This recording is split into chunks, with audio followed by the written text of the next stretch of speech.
One game that was off the radar last weekend, unless you're a fan of that team, was LSU. LSU played McNeese State. And I got to tell you here, the results were not good. Now, it's McNeese State. It's an FCS team. Certainly, their result was not as bad as the school that I went to, Florida State. They didn't lose to an FCS team like FSU lost to Jacksonville State. But McNeese is not a great team. LSU's offense is still asking Max Johnson and those receivers and that offensive line to do things that Joe Burrow did. And I know that was the reason for Ed Orgeron bringing back the coordinator that he did, who was connected to Joe Brady and that 2019 LSU passing game. But it's very clear now through 2 games that they do not have the personnel in terms of talent and in terms of experience and understanding the scheme to run that exactly like the 2019 LSU team did. I think they're asking way too much out of these guys right now. And 4.7 yards per play, I believe it was. Let me pull up my exact numbers here just so I can be accurate with this analysis. 4.7 yards per play against McNeese State is a real cause for concern, right? That's not something that's going to work. 16 of 32 passing game, 50%, 5.3 yards per pass, 4.2 yards per rush. Y'all, this could get ugly quickly. Sometimes things are bad and you don't really know it because of how the schedule breaks. We saw LSU's offense against UCLA. It did not look coherent. We saw it against McNeese State. Well, I didn't really watch the whole game, but I caught bits and pieces and saw some of the highlights. A slow start. They finally turned it on kind of in that middle 8.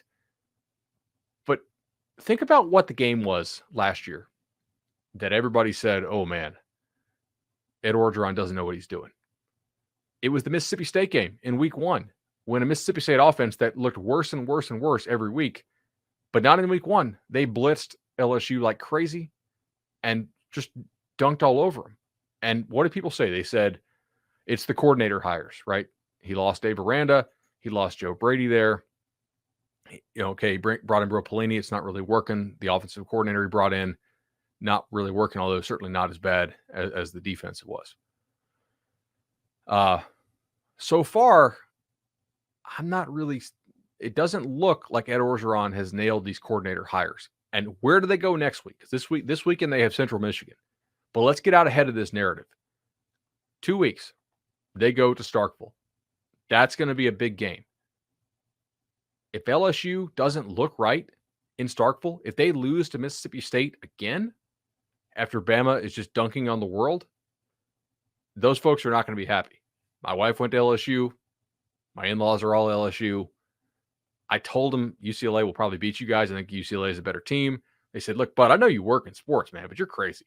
My wife was like, I don't know. Like, bud kind of knows what he's talking about sometimes. I said, all right, we'll watch. Man, something doesn't look right there yet. Maybe it will look better as the year goes on. Obviously, they've been disrupted by the hurricane. I don't want to discount that fact. I'm sure that has affected, their install and their practice. I don't believe they'll lose to Central Michigan.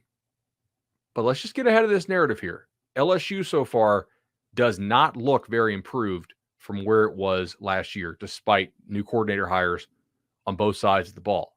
And if they go out and they lose to Mississippi State, the patience there is going to wear thin. And I believe that the chatter will ramp up, like not quite to the Clay Helton level, but there's going to be some serious discontent there in Baton Rouge if they don't improve and quickly.